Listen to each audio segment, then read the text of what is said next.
All right, so I'm going to show you how to make a box offset on the end of this conduit. Box offset is usually someplace between 3/8 of an inch and a half of an inch. It's the same distance as it is between where the connector on the box is and the wall. In this case, this one would be a half of an inch. See that half of an inch? So what we're going to do, I'm going to put about a half of an inch offset in here. I don't do a whole lot of measuring on these. Since I practiced it thousands of times, it's not too tough to do, but when you first start to do it, it's going to take a little practice. So we're expecting to see a few mistakes on this. What I'm going to do is I'm going to align the end of this conduit with the front of this shoe, not the arrow, the front of the shoe on this one. I'm just going to put it right there, okay? Then I'm going to bend it. The little bottom of that, it's got a little flat spot, right? And if I just bend this just a little, I'm talking about 10 degrees or less, okay?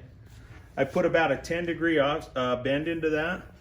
And then when I lift it up, I'm just gonna push this through. I don't wanna spin this around so much as I don't want the bender to be spun around so it's facing the other direction. It won't give me enough space, okay? I wanna make sure that I don't put a dog leg in there, so I want this to be perfectly aligned with the curve in this, but I want to put this hook somewhere pretty close to this because this box offset is close, okay? If I put this clear down here, this is going to be way too much offset by the time it comes back to the table or wherever it needs to go. So I want to put this so that it's pretty much right on that bend that I just made. Then I'm going to line it out so that it's not going to put a dog in it. And then I'm going to just do the same thing that I did last time, keeping some pressure on there. I'm just going to bend this until this is flat, right? If I go too far, I can stomp it a little or whatever. And then when I get done, I'm done. That's all there is to it.